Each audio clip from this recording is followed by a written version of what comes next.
Good evening. Today at camp, we had former All-American and professional soccer goalie Sky Eddie Bruce work with our campers. I also had a chance to sit down with Sky, and we talked about an important topic, sports parenting. So please excuse the long interview at the beginning of our show, but we thought it was important for all of you to see and know. Now to our show.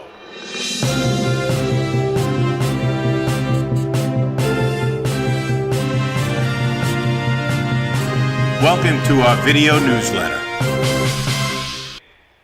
I'm Scott Fiedler. Welcome to the Sports Academy at Brookwood Camps. I'm here tonight with the much better looking Sky Eddie Bruce and much better athlete as well, Sky, right? It's all right. I appreciate that. And now to our show. Tonight I'm here with Sky Eddie Bruce. Sky, from what I gathered and have seen, 4 years at UMass, and then the magical season. It really was. George Mason, All-American, unfortunately 60 minutes short of a national championship, but as far as I know from girls soccer, women's soccer, that was a dynasty that you guys lost to, UNC that year. It really was. We were the last team taken into the NCAA tournament, and it was just truly one of those special experiences that it's something I'll always cherish. But yes, we did lose in the national championship game. We did lose 6-0, so that was a pretty bad game. What happened to the goaltender in that game? I was the goalkeeper in that game. It's something I'll always have to live with, but it was a great. It's never the goalkeeper's fault when it's 6 goals. 1-0, we blame the goalkeeper, right? A lot of it. But that's farther than I've ever made it. So you were in a national championship game. That's unbelievable. Yeah. After the magical season, you went on to play professionally. From what I understand, in Philly first, and then overseas in Italy and Germany. Could you tell me a little bit about the transition from now here's this magical season and now I'm moving on to the next level, so to speak? Yeah, for sure. And I think it's an important story that we can really get excited about what's happening in the United States right now for women and for our sports, because Thank God for the women. Yes. The men were in trouble here. I was a first-team All-American. I was MVP of the Final Four, and really that was the last game that I ever had a chance to play in. There was no league. There was no way that I was drafted like women are now. So the experiences that we now have in the United States that are available to young women that are growing up in the game are phenomenal. So my transition professionally, in playing in Philly was really semi-pro. It was, they paid for my So not like it was today, not like it is today where, my God, you have, for lack of Mia Hamm and those type of situations that were, these girls really, to me, it's unbelievable. I think it's, the country got behind those girls. It was such excitement, and a different time, so to speak. So I'm sorry to interrupt, but go ahead. Yeah, we call that team the 99ers. So those women were the 99ers. And Mia and I are the same age. I grew up with all those women. I just wasn't on the full national team when I graduated college. So there was no opportunity for me to keep playing until a number of years later. I just could not put the playing bug to rest. And I knew that if I didn't go, I would, always regret it. So I sold everything and moved to Italy and had an amazing time there. A brief time. I really didn't even stay for the whole season, but my time there was just phenomenal. It was a life highlight and an experience. And the food was pretty good too, right? Pretty good, yeah. And did you learn the language at all? I did, yeah. I mean, I was in Udine, so this is a remote village. Nobody speaks English. There were 3 guys that played for Udinese.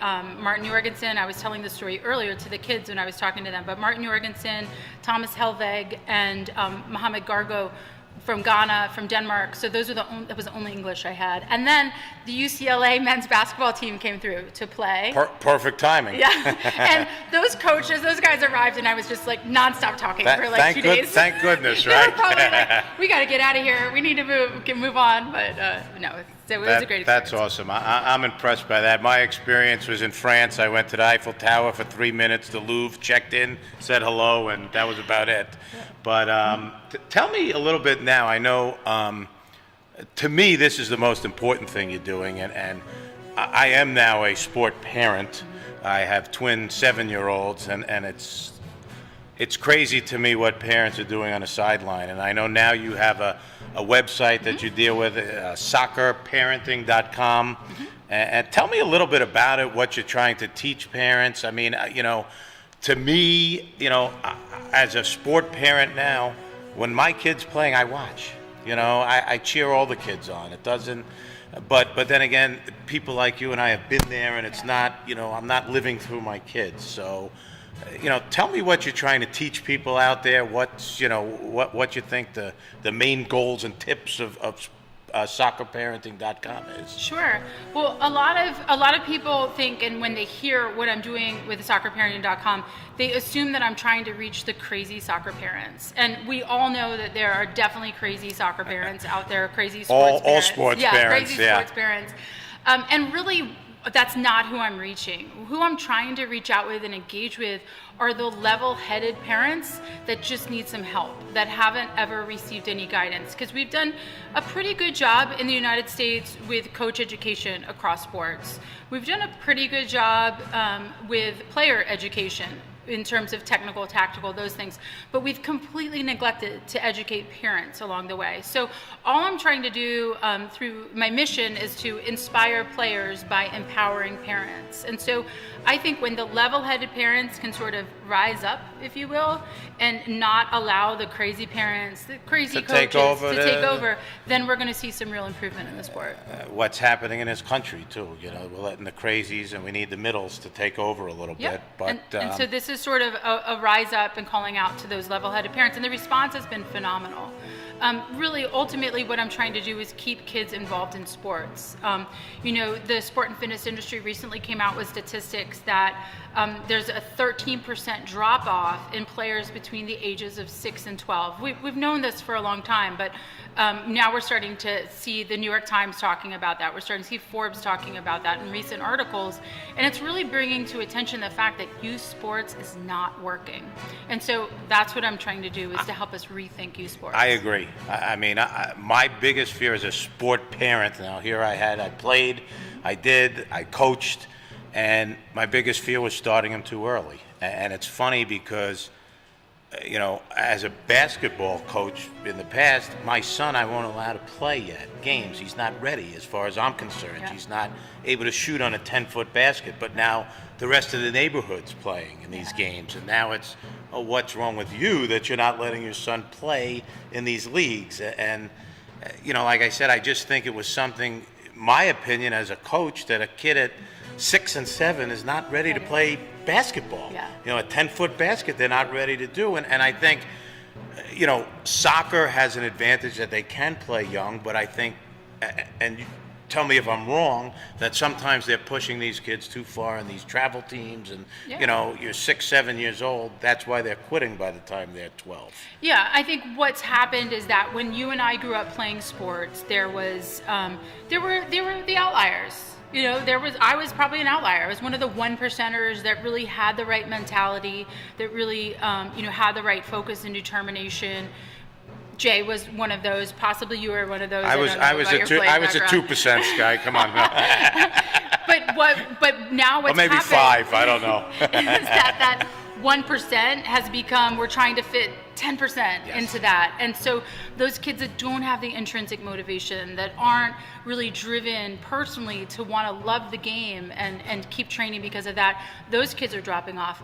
But what I love about what you guys are doing here at Brookwood Camps is that you're reaching and many times you're reaching a lot of those other kids, the kids that are in not even that 10% range, but those are the kids that are the majority of youth sports participants that we need to keep engaged in sport. Just playing, to keep them away from other things, and I used to talk about, I coached Division I basketball for a while, and I used to tell parents, they get crazy with this. I got to go to this recruiting thing. I got to pay a recruiting service, and my line to them always was, if they're good enough, they'll be seen. And you doing it for them is not going to help them.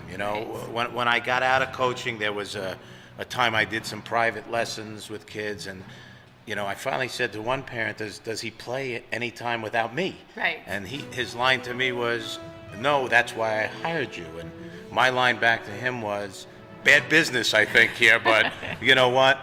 I think you're wasting your money. Yeah. Because if he doesn't have the drive, it doesn't matter what you Yeah. want to do. Well, and the bottom, I mean, that is a perfect story, because the bottom line is that, you know, in many situations, a lot of parents are potentially wasting their money. I mean, we do like our kids to be active, and some kids aren't active unless they are in a paid environment, which is unfortunate, but it really is important that parents can understand what the pathway is for their children, you know, and that's a lot of the education I'm doing with parents is, you know, finding the right environment for your child based on their mindset and based on their athletic potential. And then I mean, there is got to be somewhere where you can plug them in so that they can stay involved with sports. And you're talking about this concept that we talk a lot about in this type of education about fear of missing out. You know, whether or not it's the 7-year-olds, parents, for the basketball, like if we don't start them now, then they're going to miss out. Oh They're my not God, gonna make the yeah, team, oh my or something goodness, like yeah. that. And that's what's been, you know, really refreshing in the work that I'm doing, is it seeing parents just be able to take a step back and say, okay, this still will happen. I mean, look, Jay's a perfect story. I interviewed Jay for Soccer Parenting because I wanted his story, you know, to be told. And he was on Changing the Game project with John O'Sullivan, a friend of mine. You know, that's an important story that we have, that you don't have to follow that one specific path. Wow, I wish my dad was around still to talk about it, because he would laugh at half the parents. And, oh, Jay got private lessons. I wouldn't spend a dime on him for private lessons. But he, you know, what he did that we didn't was, you know, he went out at 6 a.m. and threw footballs by himself, you know, and that's the whole thing. Let me ask you one last question, and you know, what would you basically for a parent now? What are the few tips you would give them? You know, like for me, I would say just make sure your kid's on time to practice. You know, that's the number one thing. Are there a few other tips, you know, to help them become really great sports parents? Yeah, that's a good question. So the three things that I probably highlight the most is, one is make sure your sideline communication is supportive, not distracting. We all know hostile communication is not okay, but a lot of parents get confused and they do distracting communication, telling kids what to do and coaching, when really all you need to do is be supportive for your child. And the other thing I said already is, you know, make sure you find the right pathway for your child based on their athletic potential and based on their mentality. And then I guess the third thing is just, you really need to let this be theirs. When I talk to the kids today on the fields here at Brookwood Camps, that's what the kids said is, you know, I want this to be my pathway, my decisions, and have some control over that. Then you're raising a child who's most likely going to keep playing and grow into a healthy adult as well. Well, Sky, thanks for coming. I appreciate it. And, you know, like Sky said, the one thing we do at the Sports Academy at Brookwood Camps is, it is a teaching camp. We do a lot of that stuff. But the goal that we've always had is they're still 10-year-old, 11-year-old, 12-year-old kids. Let them go in the pool. Let them have fun. Let them be a kid at the same time. Sky, thanks for coming. I really appreciate it. And now let's go out to the soccer field and take a look at some of those clips that Sky was interacting with the children. Move, a little bit of movement, okay? You need to, what we call in goalkeeping, get loaded. So you need to kind of load your body. Imagine it's a spring, okay? Imagine a spring, and if I had a spring in my hand and I pushed down on the spring and I took my finger away from it, what would happen? It would pop back up, and that's what we want you all to do as goalkeepers. That's what you're supposed to do. Right as the person's striking the ball, you push down. After they shoot it, you pop up, so then you can respond, okay? So it's called getting loaded. So now you're gonna dribble around, and you're gonna get set, and then I'm gonna say hup again, and I want you to just load your body, okay? So you're gonna be dribbling, it's gonna look like this. I'm gonna say hup, you're gonna get set, and then you're gonna load your body. So it's a little bit of a movement forward, okay? Dribbling, just 3 of them. Well, we'll do 4. Then we'll move on. Hup! Organized and loaded. Play again. Good. Yep. Now to some action around camp. Wait till she's set. Ready, go. Oh. Move over here. You're gonna get hit.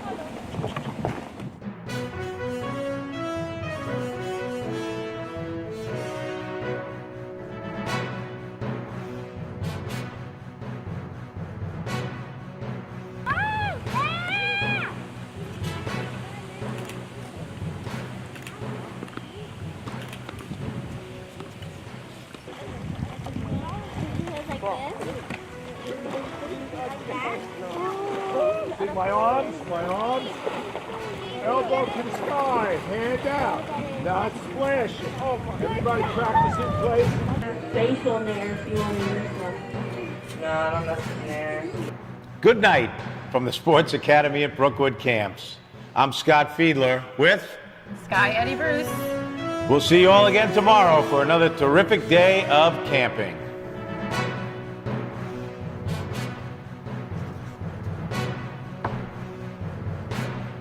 Is that you signing off? Has to have me sign off all the time.